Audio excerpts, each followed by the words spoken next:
আজকের প্রসিডিংস যেটা ছিল আপনারা সবাই জানেন যে সেটি লাইভ সম্প্রচারিত হয়েছে। যেহেতু লাইভ সম্প্রচারিত হয়েছে সেই জন্যে এই পুরো আজকে কোর্টরুমে যা কিছু হয়েছে সেগুলোর ব্যাপারে আমরা কোনো ব্রিফিং করার যুক্তিসঙ্গত মনে করছি না। শুধু আপনাদের উদ্দেশ্যে এতটুকু তথ্য আমরা দিতে চাই যে আজকে বাংলাদেশে জুলাই এবং আগস্ট বিপ্লব চলাকালীন সময় সংগঠিত মানবতা বিরোধী অপরাধের দায়ে আসামি শেখ হাসিনা, আসামি আসাদুজ্জামান খান কামাল, আসামি চৌধুরী আবদুল্লাহ আল মামুনের বিরুদ্ধে মানবতা বিরোধী অপরাধের দায়ে অপরাধকে আমলে গ্রহণ করা হয়েছে। 5টি অভিযোগ তাদের বিরুদ্ধে আনা হয়েছে এবং 5টি অভিযোগের প্রতিটি অপরাধকে আমলে গ্রহণ করা হয়েছে। আমরা বিস্তারিত তথ্য প্রমাণাদি আদালতে তুলে ধরেছি, যেটা লাইভের মাধ্যমে আপনারা এবং গোটা জাতি এটা শুনেছেন। আমি সেদিকে যাচ্ছি না। আমি শুধু একটি কথা বলতে চাই যে এই বিচার কোনো প্রতিশোধের জন্য নয়, এটা হচ্ছে ভবিষ্যতের জন্য একটা প্রতিজ্ঞা এবং আগামী প্রজন্মকে নিরাপদ একটি বাংলাদেশ উপহার দেয়া। আমরা বলেছি এই বিচার হবে আবেগ শূন্য, প্রমাণ নির্ভর, তথ্য নির্ভর, নিরপেক্ষ এবং ন্যায় বিচার।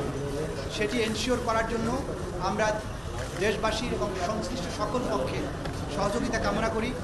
বিচারের মাধ্যমে একটা সমাজে শান্তি এবং স্থিতিশীলতা প্রতিষ্ঠিত হয়।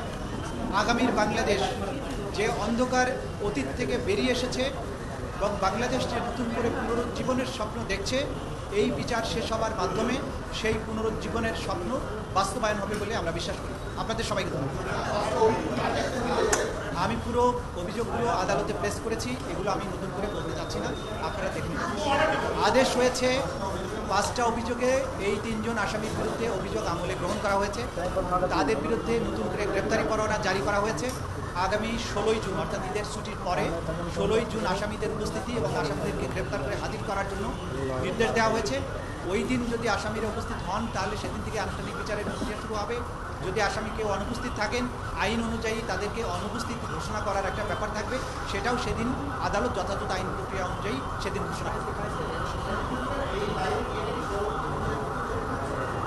আপনারা সবাই জানেন যে আমাদের আইনে লাইভ সম্প্রচার বা সম্প্রচারের ব্যাপারে এটা এখতিয়ার দেওয়া হয়েছে ট্রাইব্যুনালকে। ট্রাইব্যুনালের অনুমতি সাপেক্ষে যখন ট্রাইব্যুনাল মনে করবেন যে এই অংশটুকু সম্প্রচার করতে সাক্ষীর কোনো নিরাপত্তার ঘাটতি হবে না অথবা অন্য কোনোভাবে বিচারিক প্রক্রিয়ার প্রভাব পড়বে না, তখনই তারা অনুমতি দিবেন। লাইভ সম্প্রচার ভবিষ্যতেও হতে পারে, তবে সেটা নির্ভর করবে আদালতের অনুমতির উপরে। যখনই আদালত অনুমতি দিবেন তখনই আমরা চেষ্টা করবো এটা লাইভ করার জন্য। Thank you. 5টা অভিযোগের ব্যাপারে আমি বারবার বলেছি, সেটা আদালতে বলা হয়ে গেছে, নতুন করে আর বলছি না। ধন্যবাদ আপনাদের সবাইকে, ধন্যবাদ।